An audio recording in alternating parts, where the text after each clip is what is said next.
Boa noite, né, para quem está aqui pela primeira vez. Meu nome é Floriano. Eu faço parte do grupo do núcleo de Java, né? A gente tem feito como atividade do núcleo esses pequenos webinars mensais, né? Com esse objetivo de promover o núcleo do Java, de tornar uma convivência mais próxima com vocês, né, nossos colegas de trabalho, e também convidar todos a participar. Lembrando, quer dizer, não é necessário fazer o webinar para participar do núcleo do Java. A gente tem um grupo de WhatsApp, a gente tem grupo do Slack. Então, para participar, mesmo porque você gosta de falar, às vezes tem uma dúvida sobre o assunto, e é uma comunidade para a gente se apoiar enquanto desenvolvedores de Java, né, e podermos trabalhar em conjunto. Então, hoje, como vocês sabem, nós vamos falar um pouco sobre o Docker, né? Vamos falar aí mais especificamente de, de como reduzir o tamanho das imagens das nossas aplicações, né? Eu não sei o quanto vocês estão familiarizados com Docker, né?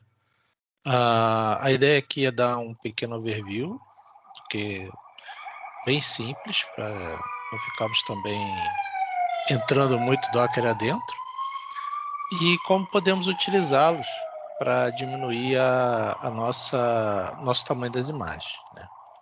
Então, vamos lá. Uso de containers.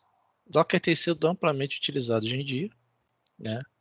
Ele permite que softwares sejam entregues dentro de containers autossuficientes. Então, fazendo uma pequena retrospectiva, né? No início dos tempos, nós tínhamos as linguagens de programação que necessitavam serem compiladas para o sistema, para a plataforma que seria entregue, né? O sistema operacional que seria entregue.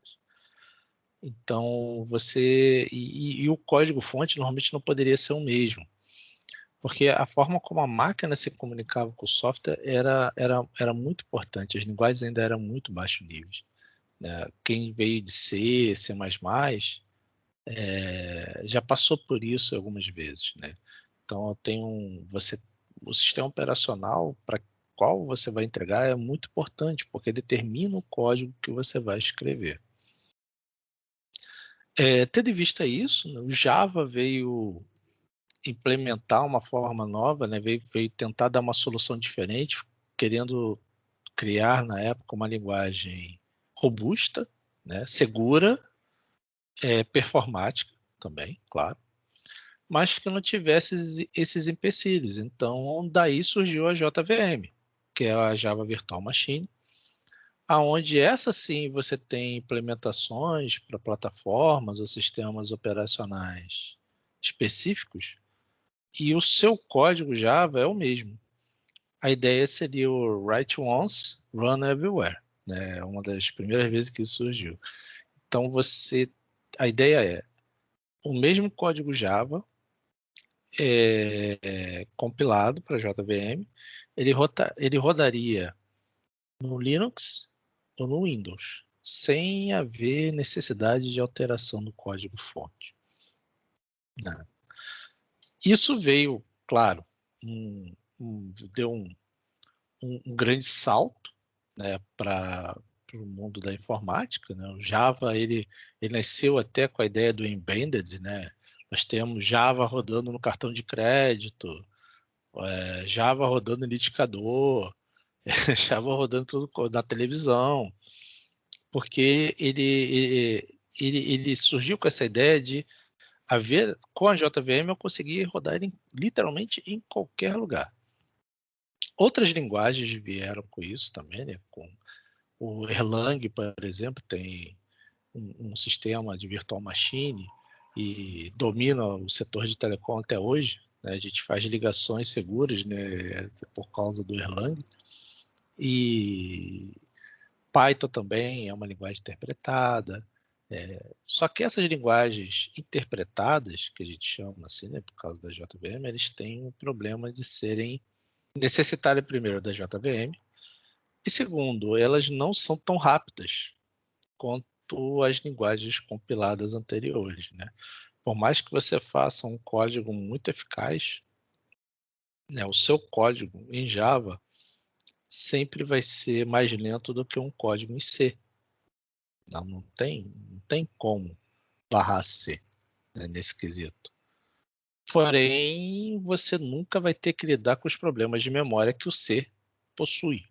Então, é um trade-off.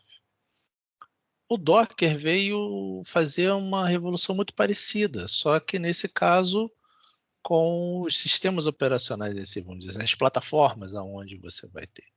Então, nós vamos vamos tentar entender um pouquinho melhor como o Docker pode ajudar a gente a entregar sistemas, né, em Java, e como a gente pode melhorar essas imagens, né? Então, Docker é uma plataforma para desenvolver, entregar e executar aplicações, separando elas da infraestrutura necessária, né? Então, assim como a JVM separa o código-fonte que você escreve da máquina onde ele é executado, o Docker faz a mesma coisa, só que com os containers, né, independente da linguagem. Então, quando você tinha imagina, aqueles CPDs enormes, que você tinha ali um servidor com várias máquinas virtuais, o Docker ele tenta simplificar aquilo tudo, né? E para isso ele conta com alguma arquitetura, que é o Docker Daemon, o client, os registries e os Docker Objects, né? Tudo isso no intuito de praticamente entregarmos uma micromáquina com o sistema rodando. Então, nós vamos criar com Docker um ecossistema estável, read-only, né, para a nossa aplicação, né? E aquilo pode ser replicado quantas vezes forem necessários, né, e pode e ser totalmente autônomo. Então, primeira coisa que a gente vê é o Docker Daemon, né? Docker Daemon, para acessar ele, você usa o Docker, né? Ele escuta requisições através de uma API REST e gerencia imagens, containers, networks e volumes, né? O Daemon pode se comunicar com outros externos para gerenciar serviços Docker. Então, quem organiza, quem orquestra tudo é o Daemon. Ele é o responsável por verificar integridades, ele é o responsável por fazer os builds das imagens, ele é o responsável por gerenciar todo o network que existe por detrás do Docker, né, que ele tem um network interno. Então, numa máquina host, ele roda o Daemon e toda a mágica ocorre dentro dele. Só que você, como usuário do Daemon, né, o cliente do Daemon, você não precisa saber disso. O que ele está executando? Você não precisa entrar no Daemon e dizer, olha, constrói a imagem, faz assim, faz assado. Não, ele tem uma API REST. Essa API REST, todos os clientes conseguem se comunicar com ele, né, para simplificar. Então, vamos dizer, aqui eu uso muito o Docker CLI, né, Docker CLI, e ele é bem simples e dá para o gasto. Mas se você quisesse construir um cliente seu, era só seguir as especificações da API REST dele, né, que seria possível você utilizar toda a infraestrutura do Docker com seu cliente. Então, isso simplifica para a gente também, que é desenvolvedor, e não vamos ter que nos preocupar tanto assim com infraestrutura. E como eles têm volumes e Os volumes, nesse caso, seriam espaços no HD que são separados exatamente para, por exemplo, databases ou arquivos e tudo mais. Né? Então, Docker Client. O Docker Client, acessado por Docker, né, é o principal meio pelo qual o usuário pode se comunicar com o Docker. Né? Ele possui uma lista de comandos, como Docker Run, que envia comandos para o Docker, que faz o seu gerenciamento. Né? Os clientes podem se comunicar com mais de um daemons através de sua API REST. Então, você quando instala o Docker na sua máquina, você vai ter o Docker, que é o host, e vai ter também um client para utilizar o Docker Run, né? Ou Docker PS, que é para você verificar quais são as imagens e os containers que estão sendo executados agora. Você pode verificar os logs de cada container. Enfim, existe uma infinidade de comandos que você pode utilizar e que simplificam para você na hora de trabalhar. Então, só que você pode se conectar através da sua máquina local a um host, né, um servidor externo. Por exemplo, você tem o servidor da sua empresa e você se conecta a ele lá, roda lá porque lá é mais performático, né, tem como buildar mais rápido, para não lotar tanto a sua máquina às vezes não tem tanta memória. Então, como há essa separação de servidor e cliente, isso dá uma grande agilidade na hora de configurar e executar o Docker. Né? Docker Registries. Um registry é responsável por guardar os Docker images, né? E permitir que eles sejam recuperados novamente mais tarde. O Docker Hub, que é um registro público, que todos podem usar e é o registro padrão. Tá? Registros privados podem ser usados também. Toda vez que você usa comandos como Docker Pull ou Docker Run, as imagens correspondentes são pesquisadas em algum registro. Para enviar imagens ao seu dock, o registry usa-se o Docker Push. Então, nós temos o seguinte, o registries. Quem já trabalhou com Maven sabe que há o Maven Repository, correto? O Docker Registry seria o Maven Repository.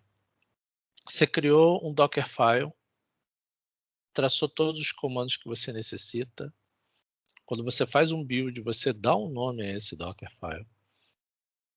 E esse Dockerfile você pode fazer um push. E esse push, se você não tiver mais nenhuma configuração, vai para o Docker Hub. Se você tiver numa empresa onde eles possuem um registry privado, né, porque se está no Hub é público, né, eles têm até um plano lá que você pode ter um número limitado de imagens privadas, e quanto mais número de imagens privadas você quiser, você paga, né, e não é exatamente barato. Então, às vezes as pessoas elas criam um registro da empresa dentro da rede local da empresa e até mesmo por questões de segurança, né, de software. Então, quando você chega, por exemplo, existe o Docker Hello World, que é uma imagem só para printar Hello World na tela. Se você usar o Docker Run Hello World e ele não houver na sua máquina, ele automaticamente faz o Docker Pull e busca no Docker Hub ou qualquer outro registro aonde está a imagem correspondente.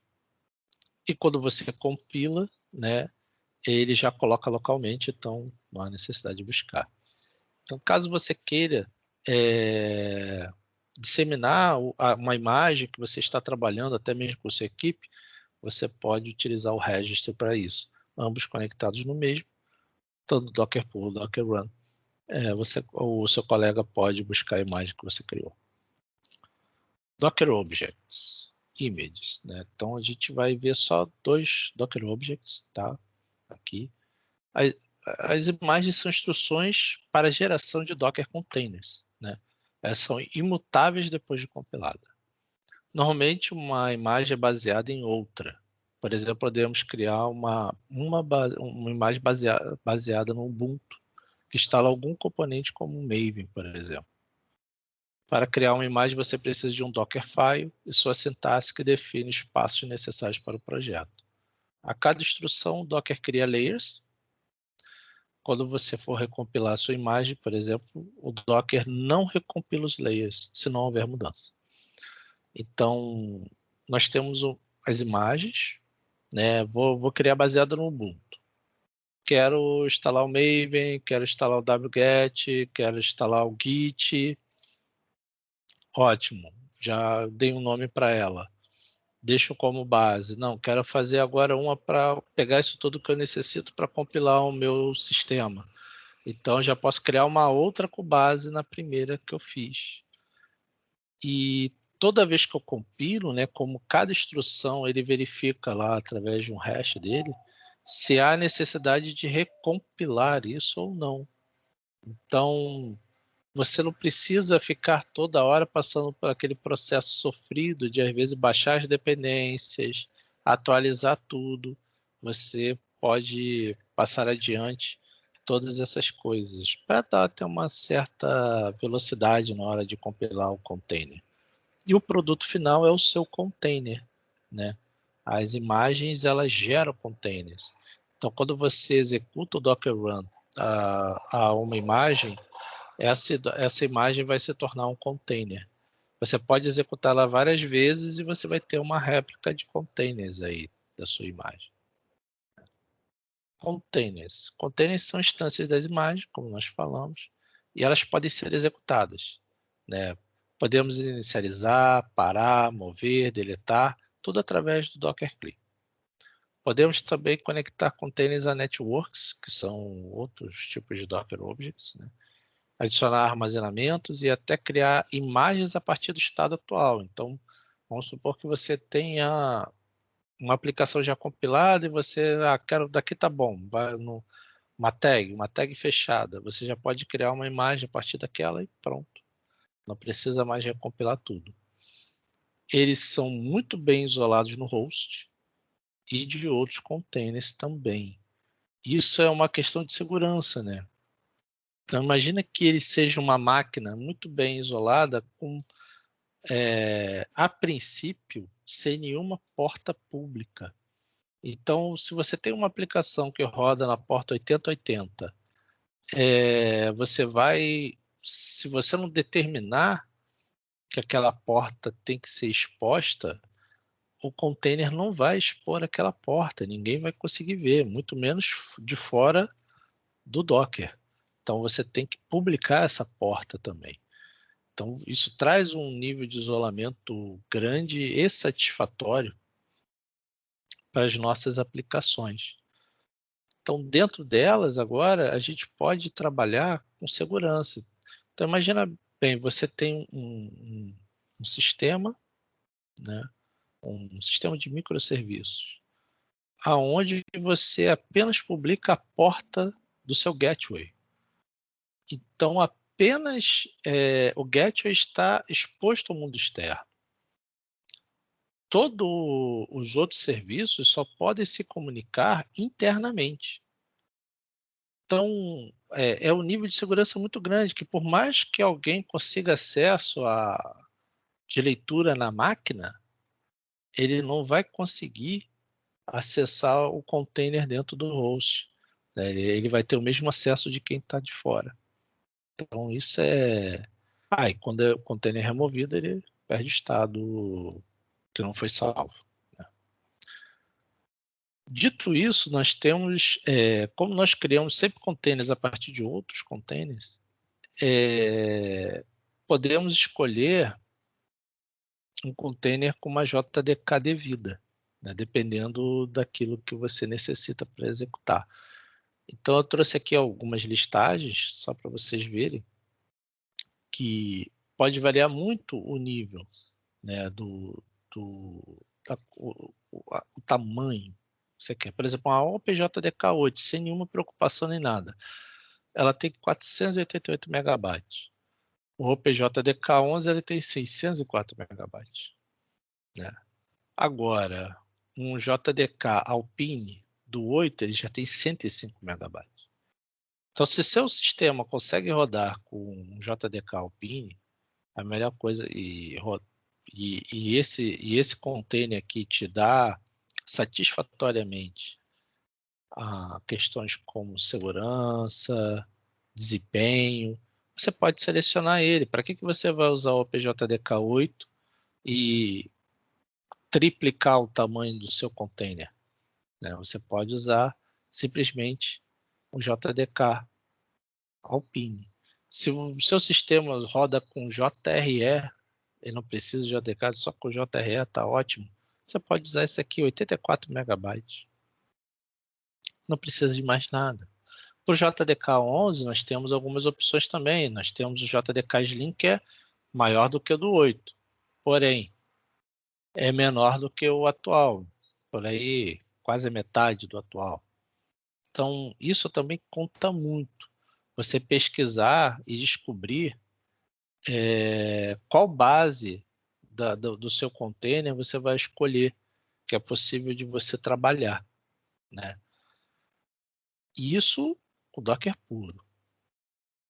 Pensando nisso, nós entramos então no Graal VM. Graal VM é uma JDK, né, de alta performance desenhada para acelerar a execução de aplicações em Java e outras linguagens. Ela é poliglota e tem capacidades nativas, né? Então, o Graal VM ele veio ocupar um espaço no Java, dada essa capacidade que o Docker deu a ele, né? Então, imagina, tá, nós temos aqui o Java compilado, mas se nós conseguíssemos transformar esse bytecode em código nativo, né? Ou seja, em algo como se fosse uma linguagem compilada, como C, né? Então, ele utiliza do LLDB, né? E você pode, então, compilar com ele um código Java e transformar ele nativo. E não só Java, ele é poliglota porque ele roda Ruby, roda várias outras linguagens. Python, ele é bem eclético nesse quesito. Então, nós temos aqui uma VM que nos dá a possibilidade de transformar código Java para código nativo, né? Então, como é que o Graal vem para Java? Você consegue aplicar a sua tecnologia e transformar bytecode em linguagem máquina de forma mais eficiente, tá? O pessoal da Graal VM colocou lá até um paper publicado numa revista científica de como eles conseguiram fazer isso. Basicamente, eles têm algumas otimizações na hora de alocação de memória para objetos, né? Então, essa VM ela consegue alocar objetos de forma mais rápida. Então, o princípio dela é, em comparação às outras JDKs, ela vai ter uma performance melhor e também uma forma melhor de usar a memória do seu computador, né? E ela permite você criar imagens nativas, né? Então, a gente pode fazer o uso do Java Virtual Machine, sempre foi importante, tá? O Java só é o Java hoje por causa da JVM. Então, o que o Graal VM tenta fazer? Fazer a mesma coisa que o Java fez em relação ao OS, mas com Docker agora, né? Então, ele possui uma linguagem interpretada, mas ele vai tentar dar uma performance de linguagens compiladas. Então, ele consegue criar imagens Docker que compilam o Java para Native Code, né? Através de uma Ahead of Time Compilation. Quando a gente diz uma linguagem interpretada, a gente fala de just-in-time, né, compilation. Então, por exemplo, o Java é um just-in-time. Quando você usa, por exemplo, TypeScript, né, com o Angular, né, com TypeScript, quando você digita lá o ngserve, ele vai fazer um just-in-time compilation. Você pode ir alterando o código e ele vai alterando na tela automaticamente. Quando você dá um ngbuild para prod, ele faz o ahead of time compilation. Então, ele vai já compilar, otimizar, vai rodar inúmeras validações necessárias e vai dar um JavaScript pronto, otimizado, menor, mais leve, para você poder distribuir em produção. Então, o Graal VM tenta fazer algo parecido com Java. Então, ele vai criar código nativo, vai criar um executável, né, através do seu código, e isso vai dar um ganho, né, muito grande para a gente. Os aqui são dados da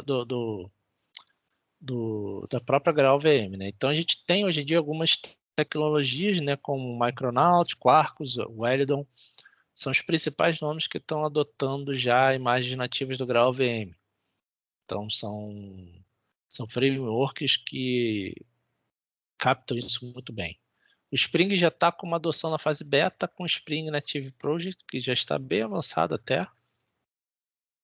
Não é tão difícil assim trabalhar. E a gente pode ver aqui, por exemplo, na primeira imagem, o Memory Footprint, né? Nós temos o Quarkus, ele é bem otimizado. Então você tem o Quarkus, ele consegue com o nativo utilizar apenas 17 megabytes de memória, tá? Enquanto que o mesmo Quarkus na JVM, ele utiliza 121 megabytes de memória. Nós temos aqui o Micronaut, que também tem uma diferença muito grande, né? Ele é maior do que o Quarkus, mas em relação à sua JVM, ele é quase 5 vezes menor, né? Aqui é 5 vezes menor, aqui é uns entre 4 e 5. E nós temos o Eridon aqui, que é 1/3, né?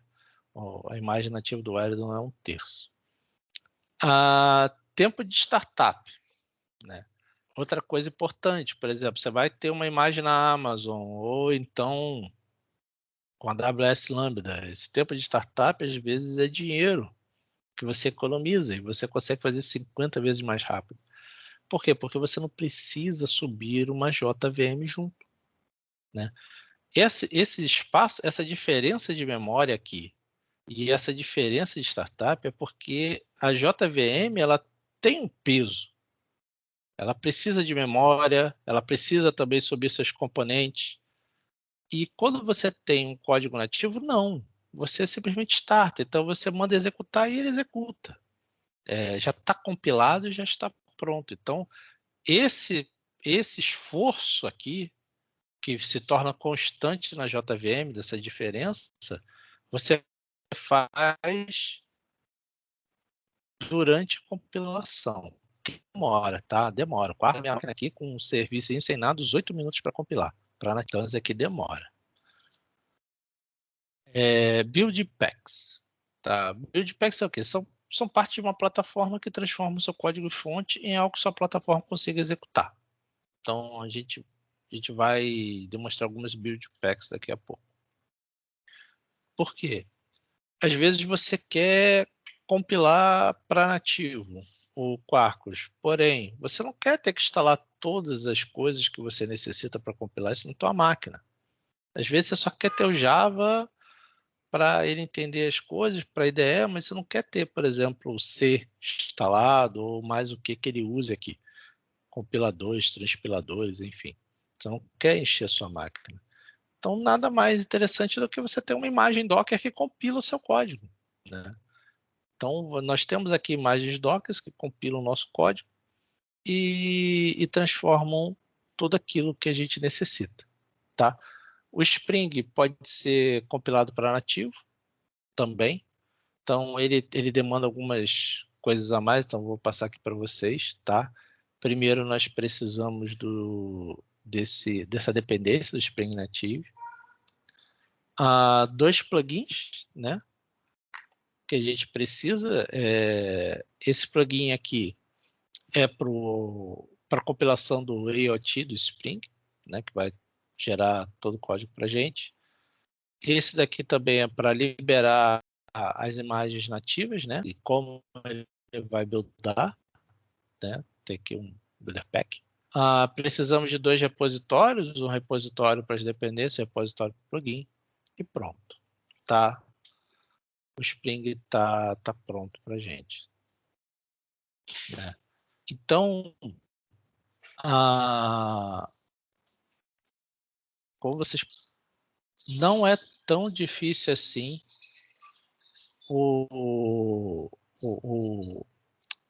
não é tão difícil assim de fazer as coisas. Não, o nome assusta mais do que deveria.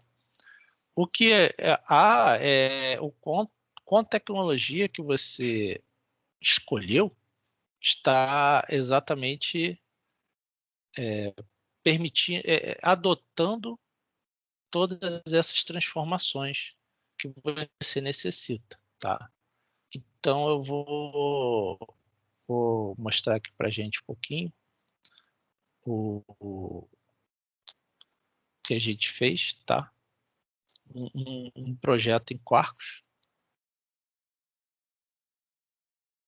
Vou mostrar aqui um projeto em Quarkus. Esse projeto em Quarkus eu vou usar um Postgres para ele, ok?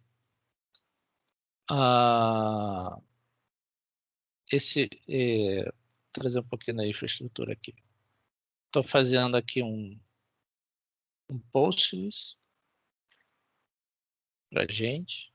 Estou fazendo network. Isso aqui é o Docker Compose. O Docker Compose ele é uma forma de você escrever serviços em Docker, né? E trazer e compilar para a gente. E ele tem duas compilações, tá?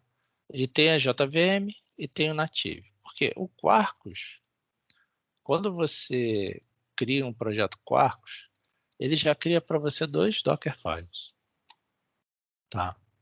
Ele cria um Dockerfile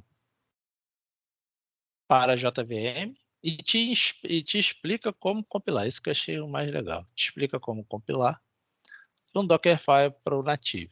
Tem o Native de Strollers também, que é ele tenta tornar mais leve ainda, tá? Toda a aplicação. Então aqui a gente tem uma entidade person, né? Usei o Panache do Quarkus, então isso aqui para mim gera um repositório, gera um endpoint REST, faz tudo para mim, um CRUD completo, só com isso aqui, tá? E acho que aqui vai ser difícil de mostrar. Build. Cadê o build? Deixa eu sair desse modo aqui do presentation. Deixa eu mostrar para vocês aqui. Por aqui. Então, como eu falei antes, né? Primeira coisa que ele pede, tá? Primeira coisa que ele pede, eu criei aqui com Docker Compose, compilei de antemão para nativo. Por quê? Porque demora 8, 10 minutos. Ele demora muito compilando isso. Mas como falamos antes, né, você não precisa ficar compilando a toda hora para nativo. Isso é uma coisa que você vai fazer para produção ou para ambiente de teste, coisas do gênero. Quando você vai rodar localmente, você pode usar o Quarkus dev e ele vai subir com as configurações normalmente, ou você pode inclusive fazer com que ele rode no seu Docker local, tá?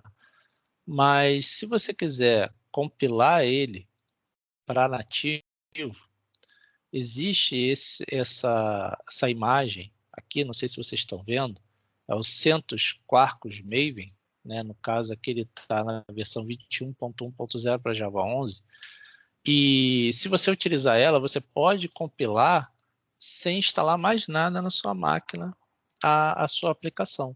Então você compila ela naturalmente aqui, tá? Eita,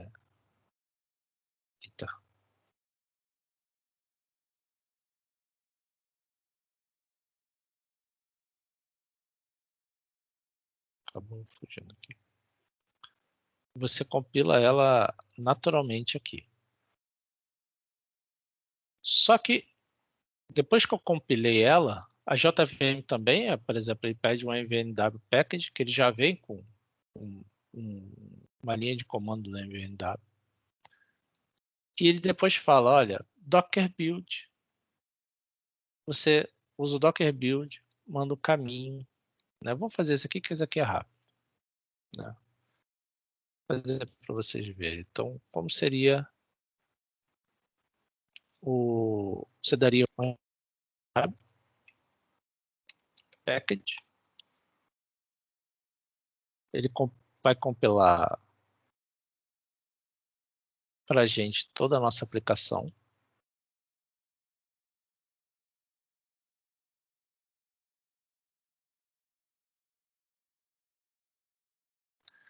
Esse 8080 é porque a porta padrão dele é 8080, tá?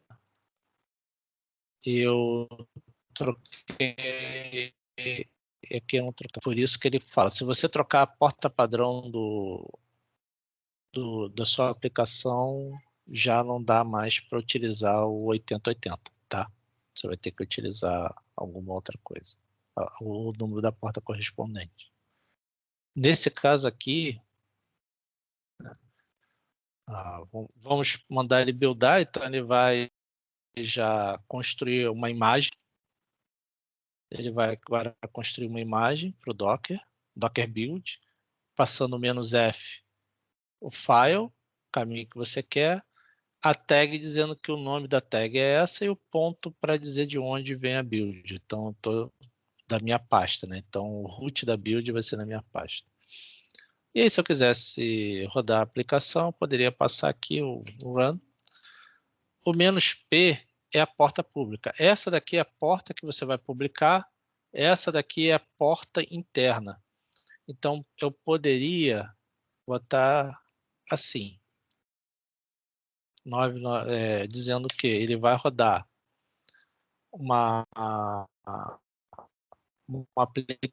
essa imagem que eu acabei de buildar, né, ele vai subir para mim agora e vai alocar na 9999. Eu acho que tem um erro aqui. Ação Docker PS. Ele não conseguiu alocar. Possivelmente por causa do nome do container. Tá. Aqui eu estou utilizando os meus serviços. Então, eu tenho aqui meus bancos de dados, né? Tenho uma imagem nativa rodando, uma imagem da JVM rodando. Tá. E preparei também para a gente, para que a gente possa verificar um test plan. Deixa eu remover isso daqui, para botar do zero. Vou botar aqui um summary report, tá? E vamos executar aqui o plano. Então, ele vai fazer 2 threads, cada um de 1000 requisições. Então, nós temos um get, um post da JVM e um get, um post nativo, tá? Você já vê aqui que há uma certa diferença.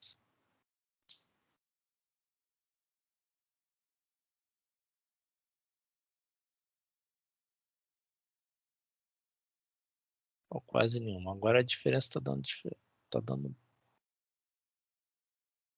forma contrária ao que eu esperava. Possivelmente alguma coisa na minha máquina por conta da apresentação.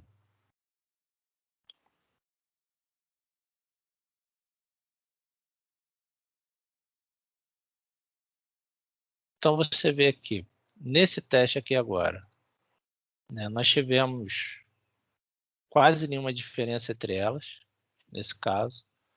Tivemos aqui um número maior na nossa nativa, o máximo, e menor na JVM, né? Temos também um nativo, ele sempre vai estar mais robusto, né, do que a JVM e afins. Vamos rodar mais um pouquinho para ver se muda alguma coisa aqui.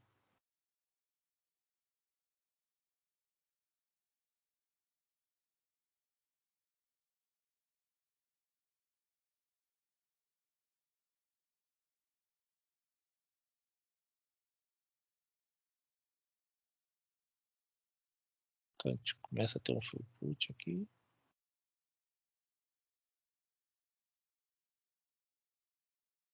Temos na JVM, você envia menos dados, Isso aqui eu não sei o motivo pelo qual isso acontece.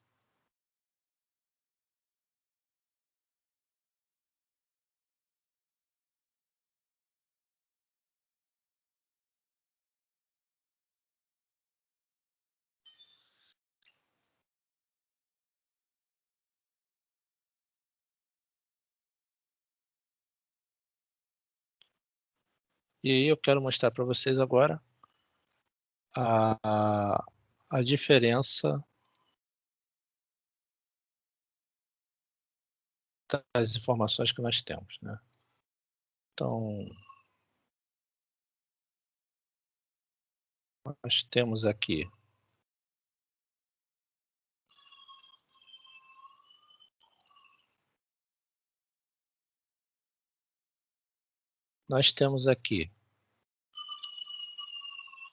essa parte aqui da JVM, né, com 492 megabytes de memória e 0.2 de CPU.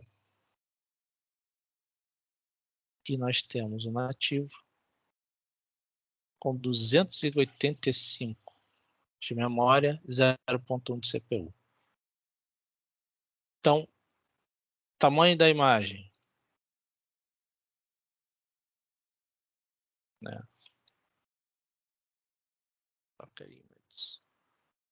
Nós vamos ter aqui o Quarkus da JVM com 406, né, o Demon da JVM 406, e o Demon nativo com 176. Então, como vocês podem perceber, há uma diminuição muito grande aqui do volume aonde você está. A minha máquina mais cedo ela conseguiu ter um throughput maior. Eu acho que devido a eu estar fazendo a apresentação, ela meio que padronizou, porque isso aqui já come bastante do meu processador. Porém, nos resultados anteriores, eu conseguia fazer em resultados anteriores eu conseguia fazer um throughput maior do nativo com a JVM. Isso era possível de eu fazer. Então, isso aqui é um teste legal para vocês fazerem depois. Então, meus caros, alguém tem alguma dúvida, alguma pergunta? Ele já está passando para os 10 minutos finais. Não? Então, esse foi o conteúdo que eu quis trazer para vocês hoje. Então, para diminuir o tamanho das imagens, a gente separa o processo de build do processo de execução, né? Escolhemos uma imagem mais adequada, a que vocês quiserem, e, se possível, compilamos para nativo, como o Quarkus aqui demonstrou, né? A imagem fica bem menor, perda de desempenho você não vai ter, você nunca vai ter perda de desempenho, você viu que o desempenho é bem parecido, mas você vai ter uma economia no processamento do CPU, um startup mais rápido, um uso menor de memória, né, bem menor de memória, e aí vai deixar a sua aplicação mais barata, para que você consiga reproduzir isso, né? No mundo do microserviços, cada coisinha que você conseguir economizar já é muito grande. Quando você roda 300 serviços, 400 serviços, então isso no final das contas é uma economia muito grande que você vai fazer. Demais, vou deixar aqui o convite para vocês de novo do nosso núcleo, né? Quem quiser participar. Se alguém tiver interesse e não conseguirem, e não souberem, ou então não sabe o link, avisa, manda um e-mail para a gente, vocês sabem meu e-mail é fpeixoto, que a gente manda os links para convidar vocês. E no mais, acho que agora eu vou pedir para a gente, botar quem quiser ir, abrir a câmera para a gente tirar a nossa foto tradicional.